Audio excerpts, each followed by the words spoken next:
こんにちは。私のビデオへようこそ。Welcome to this week's Hearts of Iron 4 Dev Diary. If that non-English introduction wasn't anything to go by, then I can tell you that today we're going to be looking at the country of Japan in this week's Dev Corner, or Nippon, or Nihon, or perhaps just the land of the rising sun. Sadly, not too much core information is going to be given this week, unlike last week, so our ability to deduct some of the focus tree stuff is going to be limited, but there's still some stuff to look at. So, let's go into the dev corner. To set the scene, the major themes for Japan in the 1930s was a complete and utter mess. Politicians getting assassinated by the military left and right, the army more or less doing whatever it wants, whenever it wants, and the civilian government not being able to rein them in. Spoiler alert, that's how Japan ended up in China to begin with. From this point on, they keep in mind that this is a work in progress, so the things you and I and everybody talks about will be considered in the build up to the Japanese content. So if there's something you like or something you dislike, you should head over to their forums and tell them in the comments. So there is of course a link, as always, in the bottom of this video's description for you to do so. As a quick reminder though, during By Blood alone, they introduced a new mechanic, solved with Switzerland, Italy and Ethiopia, called the balance of power. So if you click here, you have this kind of two-sided scale, or seesaw, however you want to describe it, where you need to push the bar in one direction or the other, using focuses, using these decisions, whatever it takes to influence your nation. The devs outline that they are aware that that kind of system would make sense for the back and forth inter-service rivalry between the army and the navy, noting that the army had its own little navy and the navy had its own little army, and neither wanted to talk to the other. That reminds me, did I read once that it was the American Navy that has one of the largest air forces in the world, despite being the navy? I think that was something I heard once. Regardless, they have decided to not use that system and instead build a brand new system from the ground up, which is the core of what they're talking about in today's Dev Corner. With this, they introduce imperial influence. We see this is kind of the political landscape, I suppose, of Japan under the imperial head of Hirohito, the emperor. At its simplest, we see the main two rivaling factions between the army and the navy, who you can seemingly endorse or suppress, but the additions of the Zaibatsu and the civic faction.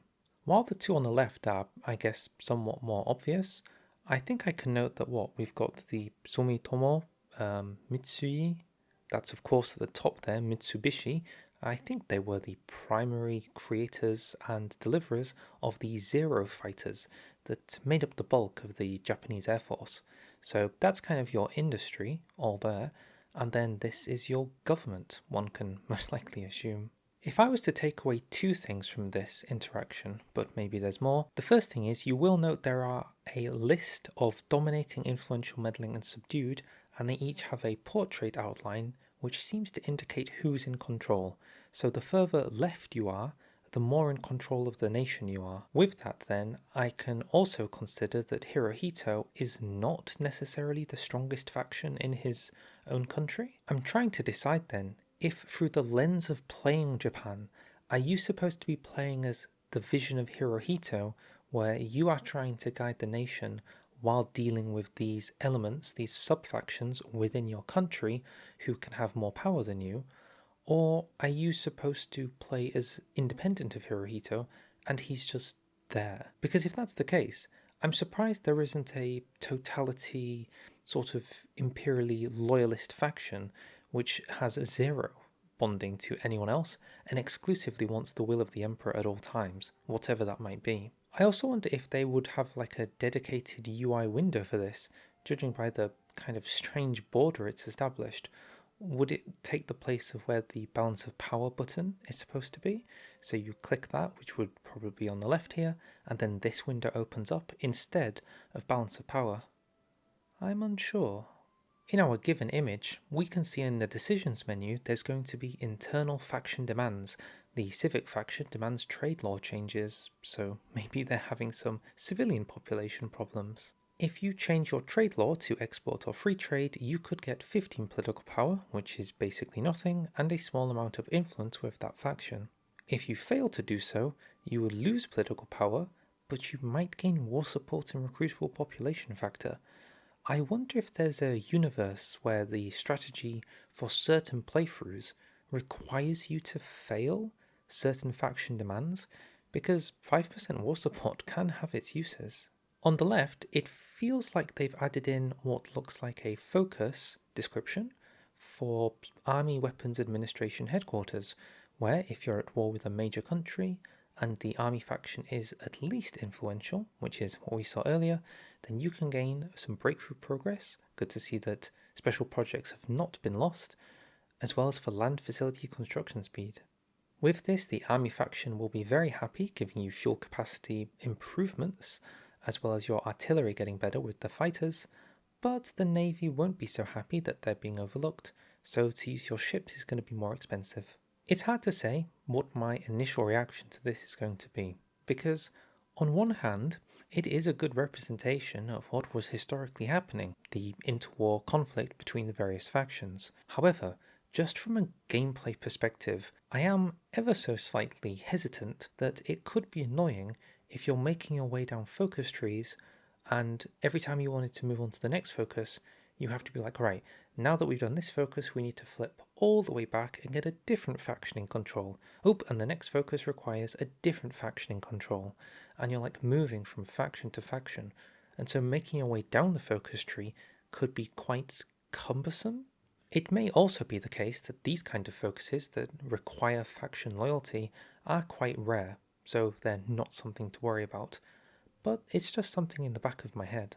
Being more specific, the dev diary does note that some focuses will require a specific faction to have a level of influence. Please be some and not all, while other focuses will get better outcomes depending on the faction's standing. In the image given, they show the power of having a dominated faction. So if the army is dominant, all of your major equipment, infantry, artillery and planes, gets good production cost reduction. The same thing applies if the navy is in control, but for ships. The Zaibatsu, which is the core of your major conglomerate industry, gives you infrastructure construction speed and civilian factory construction speed at the cost of your economy law. The civic faction, however, gives you some minor political power gain and stability, but losses on war support and recruitable population factor. Forgive me, but I really struggle to imagine many scenarios where you want the civic faction to be strong. Those buffs are very, very small. With the section talking about how their new influence mechanic is going to work over, we can now talk about the actual political paths, historical and ahistorical. The political tree begins with the Kodoha, preparing for their attempted coup d'etat in order to replace the decadent government and return to Japanese tradition. Before they can do this, however, one of their leaders needs to be let out of house arrest while his trial is happening, giving you a small window to prepare. Not too much for me to say here. This kind of reminds me of the Spanish Civil War focus tree, where before you really kickstart the focus, you have these decisions which will ultimately influence the outcome of what way your country's politics are going to go. I think even in that version, in the Spanish one, there is somebody who's in prison who you can choose to release, and that can influence which direction you go. So yeah, I'm seeing some similarities here. Looking at the image for the Imperial Way, we can see there's a couple of people who I think are in prison, Takahashi Koreikyo and Jotaro Watanabe. Jotaro seems to have some very good artillery bonuses, if you want to go that way, which you probably might, so might be worth kicking around.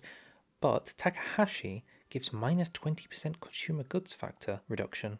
Considering you get this guy at the start of the game, I could imagine if you wanted a quick civ boost, it is not worth overlooking to get this guy under control.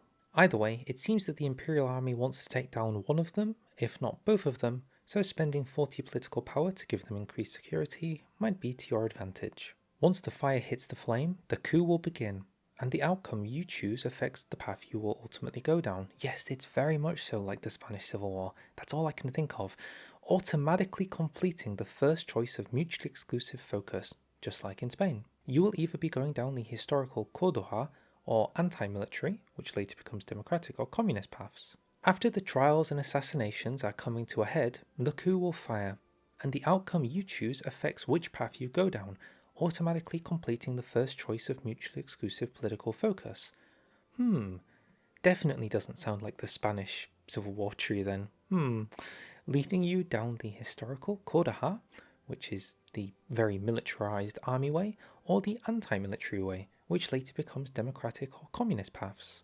All of this is locked until the attempted coup occurs. In addition, they want to say that you no longer start out as Fash when playing as Japan anymore. Now instead you are non-aligned, with the Prime Minister Okada at the helm. You only go down the Fash ideology when completing the focus the Imperial Rule Assistance Association, which solidifies totalitarian control over Japanese society. I suppose because of this, the very first few months, if not year, of the game, playing as Japan, is going to be very low stability and just trying to wrangle control of the nation, which is interesting because very imminently you're going to war with China. So if you're spending all of your time dealing with this, where are you going to find the time to deal with China? Maybe playing as Japan is going to be somewhat harder going forward. Taking a nice look into the actual portraits and focus tree itself, we can see the then moderate politician giving you some political power gain, which is good because your stability is probably in the toilet, as well as the fact that now you're 40% non-aligned and only 35% Fash. In terms of national spirits, we do see some of the familiars locked in here, but also some new ones, including the Army, Navy, Air Force, and what looks to be Mount Fuji, perhaps. As for the focus they mentioned earlier, the Imperial Rule Assistance Association, it doesn't necessarily say that it's auto-completed, but when you complete it, the Fash Party will be called the Imperial Rule Assistance Association. With it, you do get that massive boost to Fash you might have been looking at, as well as daily ticking support, and an advisor, giving you political power gain and drift defense. So yes, by taking this focus, you're massively securing control over the country. I don't have too much to say about that. Pretty standard stuff. Interesting that you don't really have too much control over your politics at the start. You're just wrangling control. So I wonder if you're taking focuses to boost industry in that time. I mean, just looking at the current Japanese focus tree, perhaps one of the smaller and less developed of all of them, there isn't really much of an industry tree. Maybe you would be spending time on Manchuria, maybe building up the army. We have no idea how many expanded branches there are going to be beyond the political branch, but even here, the industry is kind of locked inside of the political tree. Goodness, this is very old school vanilla in vibes, isn't it? Another change for Japan is now instead of always having full control of when they go to war with China, they will now have a decision kind of ticking down representing the Kwantung Army, which I believe is the Japanese army in mainland East Asia, so Manchuria, Korea, and the little snippet of China that they own, as they are wanting to seek an opportunity to expand their zone of control, which basically means just going straight into the core of China. As we can see from the decision, our forces operating in Manchurian China, the Kantogun, are looking for more growth, which means once they are ready, they will attack with the Marco Polo Bridge incident, increasing world tension. It says it triggers in 725 days, which means that you really don't have much control over this event. This is kind of now a forced war. Are there many forced wars in Hoi 4? I mean, there's definitely the Spanish Civil War, so again, another similarity to the Spanish Civil War, and Ethiopia and Italy at the start of the game. Other than that, I feel like everything else is pretty avoidable.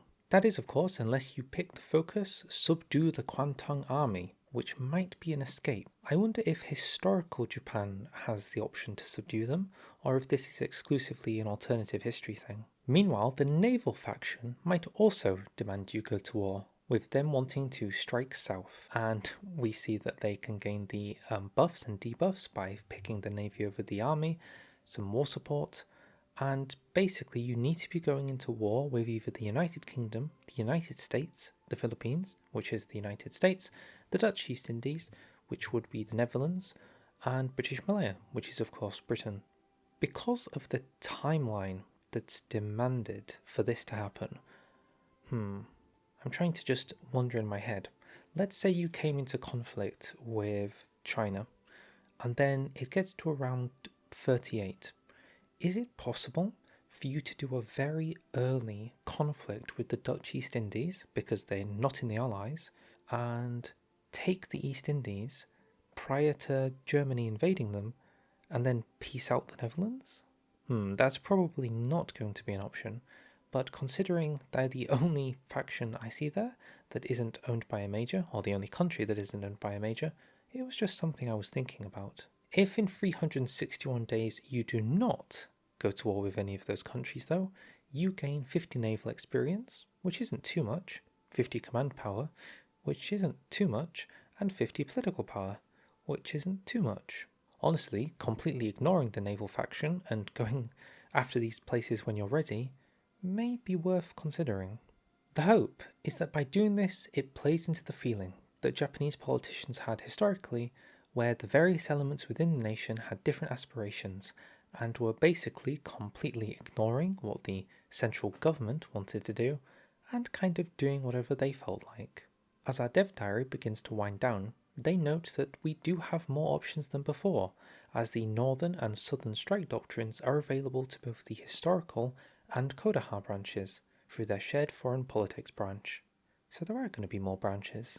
With this, we see an early look at the potential Japanese focus tree. Unfortunately, it's so low quality, it's difficult to note. So I guess we'll talk about what we can see in the middle. The Hokoshin Noron. By taking this 35-day focus, you can create a Japanese unit in Tokai, some army XP, some air XP, and a minor land doctrine reduction.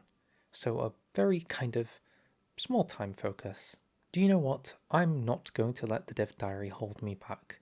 I don't care how little we can zoom in, we will find a way. So what can we try and take in from this image? Well, to begin with, this focus seems to be showing one of the shared branches, the Strike South and Strike North branches, and with it, it requires one of the following: revere the Emperor, destroy the traitors, or purge the Kodaha faction. Since purging the Kodaha faction is the historical route in the current version of the game, we can assume that revere the Emperor is the alt history, which means this over here, simply judging by how long the text is the one that is the ahistorical focus, and the one on the right is probably purge the Kohado faction. So this is the historical path on the right. In it we see some very blurry focuses, a mutually exclusive at the top, seemingly working against China, what's possibly a research slot, the classic guiding the Zaibatsu focus, and working down to that imperial will. Then at the bottom, we can maybe think this is going to be if you achieve some kind of victory over China and you're deciding what to do next. There is a trio mutually exclusive focus at the bottom, maybe where you're choosing the next leader of Japan or the Japanese Empire. Note on the right, instead of having the Japanese flag with the white and red that we're so used to, we see the red with the yellow sun. That right there would be the imperial standard for the Emperor. So I wonder if eventually you have the power to remove all of this faction nonsense and just straight up have the Emperor in control, which is interesting because here we can see a monkey focus.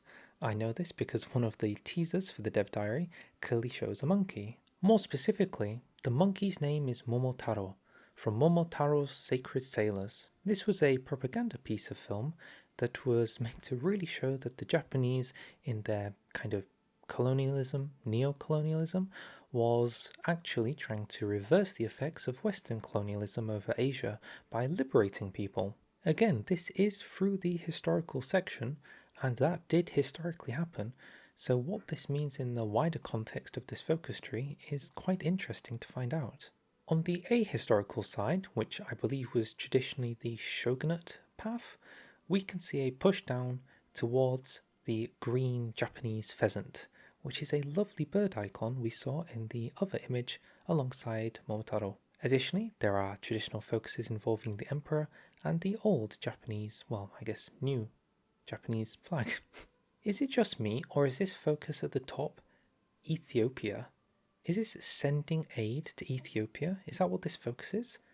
I think so. So maybe something involving screwing over the Italians, just to casually start your campaign. Moving down, it seems you'll be met with some choices about what kind of Japan you want to make in the face of not having to deal with all those factions. Maybe it's the case that you work alongside Germany.